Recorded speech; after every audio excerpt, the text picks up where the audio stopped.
beacon light. Oh yeah, baby, it works. Okay, guys, we've been building a switch.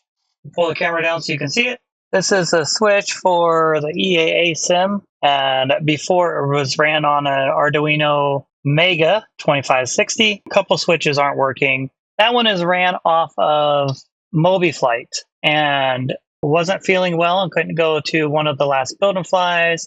Nobody knew how to get the sim going because I've done it all the time. One, we're working with this amazing mentor that we have, and he's creating a, let's call it a checklist binder for the adults to fire up the sim. He couldn't get Mobiflight to run because I forgot to say that once everything is on, you go back into Mobiflight, hit run. I wanted to get away from that. This is using a Pro Micro, a little bit of code, and we are about to try it for the first time and see if it actually switches. I think I coded it in X-Plane right, but we will see.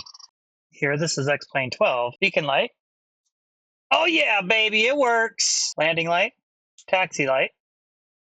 And then we have nav, strobe, and pitot heat. Nav, strobe, pitot heat. So in the code, it said pitot heat, anti-ice. I think that one's just coded wrong. I'll have to figure it out. Well, I'm going to have to switch them to on because right now it's supposed to toggle, but they're not toggling. So we'll fix that. A battery. This is supposed to be alternator and generator. And this should be fuel pump, 1002, 1003. And then we have right.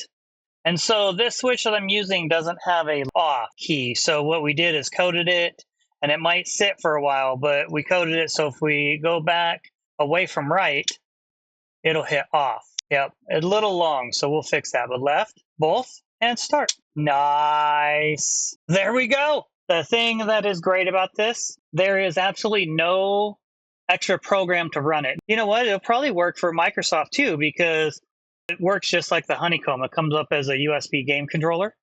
If you want to build one of these, you could build it out of cardboard, drill some holes, pop some cheap switches in it, get yourself a Arduino Micro Pro. If you leave me a comment and say that it would be helpful to have the code, then I may be willing to put it on my GitHub as a free code for my subscribers. So let me know in the comments. I am super glad that it works, and we'll get it figured out for the toggling and go from there. Check this out. Pardon me if I get these backwards, but beacon, beacon off. Landing, taxi, nav, strobe, pitot heat, battery master, alternator, fuel pump. That's wonderful. It is a working switch. In the code for the Arduino, I had to essentially make it to where every switch has a phantom switch or a fake switch that turns it back off. In settings, you do each one, it has its own button. You have beacon light on, beacon light off, landing on, landing off, and all the way down. Now, these switches, engage starter, both, left, right, and because there's no off on the switch that we use, in the code we wrote right when switch to off or switch to left. Anytime it leaves right and it goes to off, which is here. It works. We're excited. And thanks for joining us. Okay guys, this shows the back of the switch panel and the Pro Micro that we used and the little ledge that is sitting on. This shows the pin out of the Pro Micro, and if you notice, it is labeled with the color of the wire, and some of them even label what the wire goes to. This is the first draft. I did have to change it a little bit, but it is something you definitely want to have when you're doing this little electrical work to Arduinos. It was so helpful.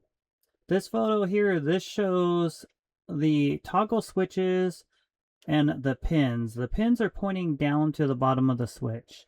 And the reason for that is the way that it throws. When you want the switch to turn on when you go up, you need those pins facing down. Otherwise, when you went up, it would be off.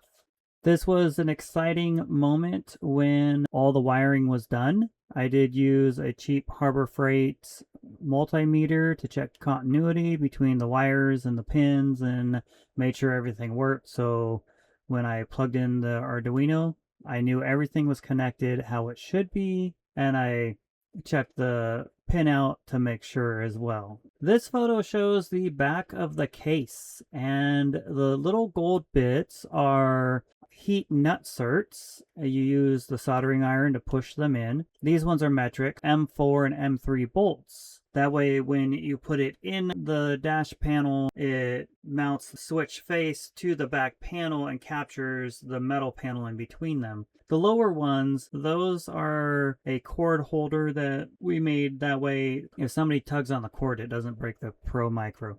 All right, you guys have a great day. And remember, land safely.